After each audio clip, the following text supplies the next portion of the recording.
On this episode of Cape Media News, Cape Cod Community College welcomes displaced Quincy College nursing students. Yarmouth Police debut the new K9 Storm Intruder camera system, and the Cape Cod Baseball League begins its 2018 season. These stories and more, this is Cape Media News.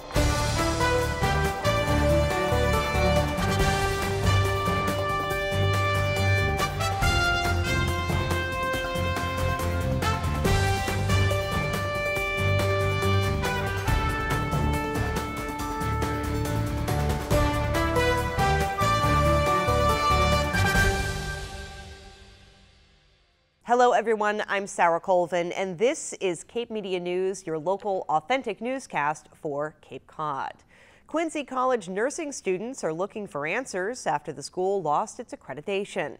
Last month, the State Board of Registration in Nursing voted to decertify Quincy College's nursing program, withdrawing the ability of Quincy graduates to sit for state licensure after completing their coursework at the college. Quincy has been working to help current students transfer into state board approved programs. Cape Cod Community College hosted an information session this week in hopes of welcoming former Quincy students to their program. Quincy College nursing students are left in the lurch after their school loses its accreditation, resulting in a complete shutdown of the program. Cape Cod Community College is trying to help. My name is Alex Russo. I'm the admissions coordinator in the admissions office at Cape Cod Community College. We did a special information session for Quincy College students who are in the nursing program. When the news broke a couple weeks ago, we started getting phone calls and emails and students walking in who had been affected by the loss of accreditation. So we were at the time answering questions on a case-by-case basis, but what was challenging was that we were learning the information as it was developing, and we were having a hard time understanding what had happened at Quincy College and how it is that we could best help these students. And our goal ultimately is to provide an outlet for students who need assistance. I took my LPN program at Quincy and then kind of took a break for a while, and then I just started back in January for the LPN to RN. It's just frustrating because I think they weren't very open with what was going on, and it had been going on for a while, and they weren't very transparent in keeping us informed, so it was a big surprise. I was a Quincy College student. I did all my prereqs there for about a year and a half, and I took one semester of nursing courses. I'm an LPN, so it was a 2-semester bridge. They're supposed to give us a refund, but we haven't heard anything yet, so it's kind of all up in the air right now. I'm pretty angry about it. I think we were misled and lied to for a lot of time, and hopefully they're able to help us out and get us into programs in place. 4Cs is looking at incoming Quincy students on a case-by-case basis to determine which credits, if any, are transferable. The deadline for fall admission is January 25th. Since Cape Cod Community College has an accredited nursing program with 3 options: day nursing, evening nursing, and also our LPN to RN program.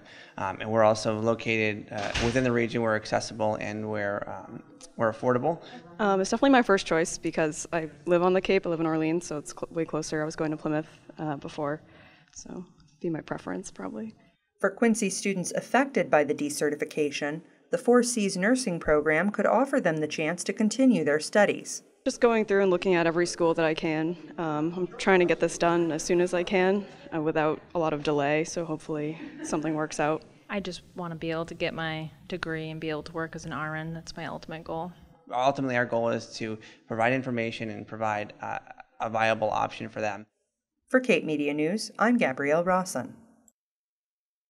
And the college is planning to host a second information session that'll take place Tuesday, June 19th from 2 to 4 p.m. in the LaRusso Technology Building Solarium in the college's West Barnstable campus. Coming up next, a new high-tech device will help Yarmouth Police see what their K9 sees.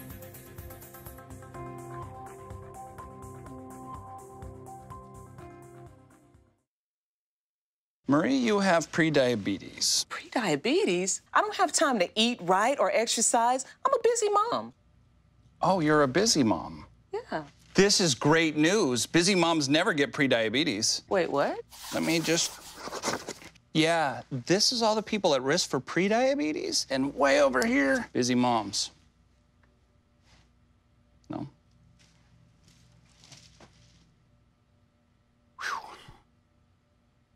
An outpouring of community support came in to the Yarmouth Police Foundation following the tragic death of Sergeant Sean Gannon. His canine Nero was also injured in that horrific event. Police are hoping a new device paid for by citizen donations will help keep officers safe. The new K9 Storm Intruder camera system was debuted at Yarmouth Police Headquarters this week. The Yarmouth Police Department now has a new $30,000 piece of equipment thanks to generous donations from Cape Codders and folks across the nation in honor of fallen Police Sergeant Sean Gannon. 100% of the funding for these state-of-the-art cameras came from citizen donations. This is a big time for us, for the Yarmouth Police Foundation, and being able to present this camera system to the Yarmouth Police K9 unit. It's, you know, the foundation, we're just a small group of people, but it's the citizens who contributed the money to this that allowed us to buy the system. And I thank everybody who donated, you know, a penny, a dollar, you know, hundreds of dollars, whatever. And I just want to thank each and every one of you for that. Don't get me started. I always knew we had support in the community, and I love being in the community and talking with people and working for them and doing the best they can. But not in my wildest dreams did I realize how much support we really do have and how much the general public really appreciates and depends on the work that policing does, and good policing. The state-of-the-art K9 Storm Intruder camera system came in last week, and K9 handler Michael Kramer is working with his dog Satu to learn the ropes. The K9 Storm Intruder camera system, it's state-of-the-art camera system. It's probably considered the best in the world at the moment. This is their Storm Vest, made by the same company. So this camera is made to actually go in conjunction with this vest. The camera system works in low light or no light, bright light, has a 1,000-yard range and will go through concrete. But we'll use it for primarily tactical operations with the dog for searching, so that like SWAT teams and such can see what the dog is seeing. And will go a long way to keeping us all safer, you know. The more information we can gather, the better, the more safe we're going to be. It's awesome. Like all technology that's being initiated into the policing environment, our K9 units are now getting technology as well.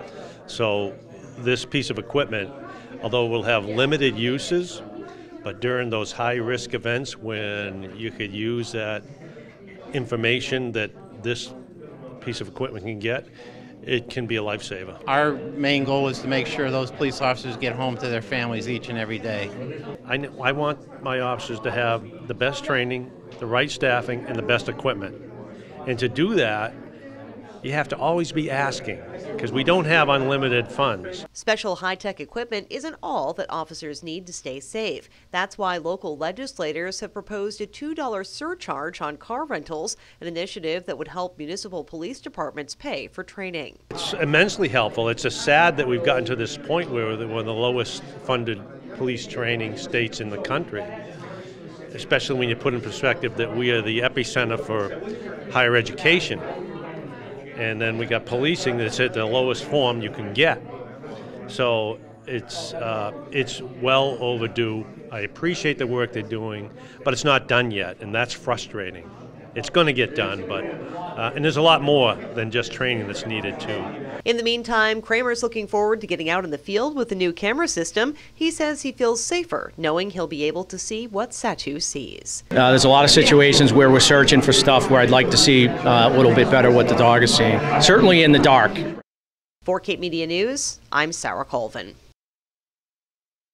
And we'll learn more about how the state legislature is working to secure funding for municipal police training when we speak with State Rep Tim Whalen, coming up next on Cape Media News.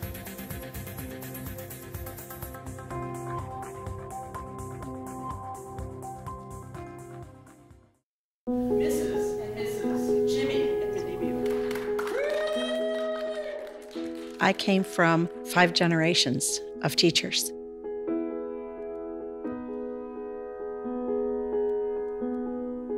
Losing my job was the bottom falling out of my world.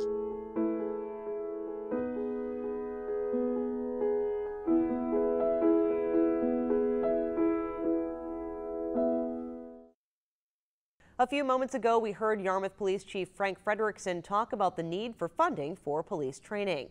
State Rep Tim Whalen is working on a bill that would add a $2 fee onto rental cars in Massachusetts to support the Municipal Police Training Fund. He stopped by the studio last week. I talked with him a little bit about this initiative. Very pleased to welcome in studio for a legislative update, First Barnstable State Representative Tim Whalen. Tim, welcome. Thank you so much for joining me. Pleasure is, again, always mine.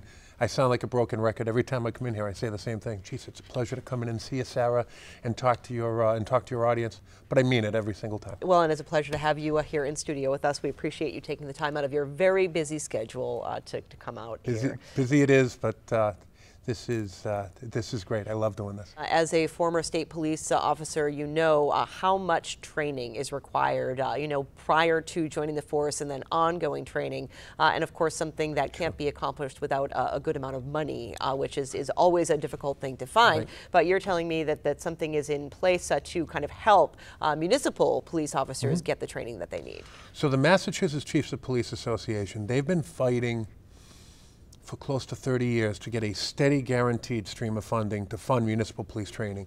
By municipal police training, we're talking about to help with the expenses for the municipalities for initial training, basic training for police officers entering the field, 6 months of an academy training, as well as for ongoing training, in-service training, improvised skills training like advanced investigation courses, sexual assault investigation courses, forensic sciences, and the like. Courtroom testimony, read interview interrogation techniques and the like. That takes money. And for years we've been underfunding it. The Mass Police Training Council, the MPTC, has been relying on a line item for, they've been relying on the legislature to provide them with $3, $4, $5 million of funding per year. So what the police chief saw was that the fire service, rightly so, they have a dedicated stream of funding. Every homeowner insurance policy in the Commonwealth has a $1 surcharge placed on it. That $1 surcharge goes to fund fire training in the Commonwealth. So we have a beautiful, the Division of Fire Services has a beautiful fire training academy up in Stowe, and we now have gotten the Division of Fire Services to the point where they're helping to subsidize training in a lot of the regional academies, such as the Barnstable County Regional Fire Training Academy. So we wanted to give to our local police officers, municipal police officers, access to the same thing that the fire service already has, and mission accomplished here. What we just passed a bill. It was within the past 2 weeks, and what it did was, it's on the House side, it's now gone over to the Senate side.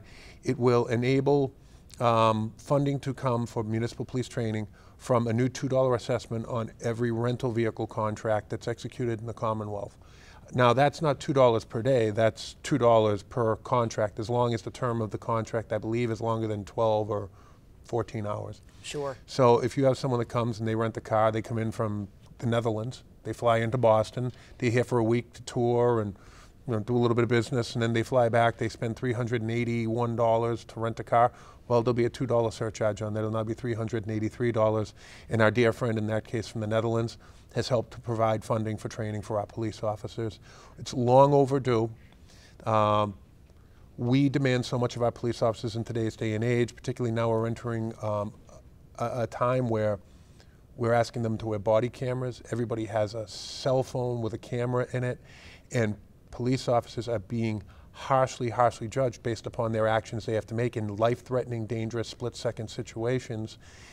We have a responsibility and an obligation not only to our citizens to provide our officers with the best training available so they can best do their job and do it in a way that's righteous and constitutionally correct, but also to give our officers the training. We have to be fair to them. We have to give them the training that they deserve to improve their life safety and to help them to keep from falling into the glue, so to speak. And I'm just glad that we've finally come through on this long-standing, important, but very basic measure that the chiefs have been looking for.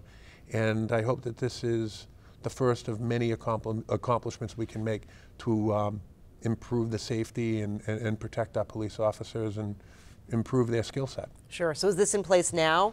So it's passed the House, it's gone on to the Senate, and it has like 3 different avenues it's come from. So Senator Sear included it and it passed, and it was in a supplemental budget.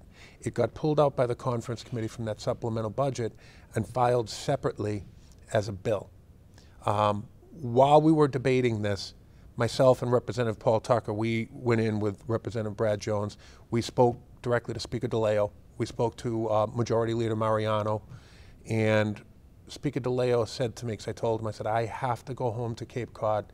I have to tell my police chief, in this case it was Chief Frederickson, who was a very vocal advocate for this. I have to tell him something.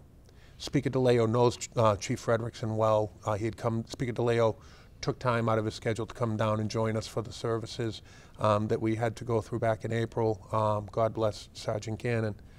And Speaker DeLeo had said to me, he says, Timmy, he says, you can go and you can tell him that you have my word that we'll get something done. And Speaker followed through. He deserves all the credit in the world. So we've got it through on the House side. Now we kicked it over to the Senate side, and I anticipate that there will be little to no resistance over there at all. And since that interview, the bill has been approved by the House and the Senate and now awaits approval from Governor Charlie Baker. It's time to play ball. The Cape Cod Baseball League's 28th season began this week. Cape Media News visited Veterans Field in Chatham for the opening game. Grab your peanuts and Cracker Jacks. It's time to play ball on Cape Cod. The Cape Cod Baseball League is back for its 2018 season, and residents and visitors alike couldn't be happier. We are very excited. Actually, we just moved here full-time, so it's our first season of being a full-time Cape Cod residents. It's great baseball. It's great to see the wooden bats instead of the aluminum bats. It's great entertainment, and it's just great to come out and watch the ball games. I get to hang out with friends and enjoy the baseball game and eat and talk, and I get to spend time with my dad. I'm trying to get to know the players this year. They're all new every year, so we got to get to know the players. Cape Media News was there for the ceremonial first pitch in Chatham to watch the Chatham A's play against the Wareham Gatemen. A lot of the teams aren't full yet because the College World Series is still going on. As soon as that is over, then the teams will be filled with those players. Evan Longoria used to play for us. He's awesome. He actually stayed with a friend of mine, so it was good. Any good stories? No, none that we can share anyway. The Gatemen took Tuesday night's game 12-4 over the Chatham A's. The season is just beginning. Find a full list of games at capecodbaseball.org. In August, this hill will be filled. There'll be thousands here. For Cape Media News, I'm Gabrielle Rawson. Upcoming games include YD at Harwich tonight at 6:30, Brewster at Chatham tonight at 7. And if you're looking for something to do with Dad this Sunday for Father's Day, head on over to Hyannis for the annual Father's Day Car Show. It's an amazing display of vintage automobiles taking over Main Street Hyannis. The road is closed to regular car traffic for the crowd to enjoy. Shops and restaurants will be open, and you can also check out the large craft fair on the Village Green. That's this Sunday on Main Street Hyannis. That's a wrap for this week's edition of Cape Media News. We're here every Friday at 5:30, bringing you local, authentic news from Cape Cod. Read our blog and watch videos online at capemedia.org. For Cape Media News, I'm Sarah Colvin.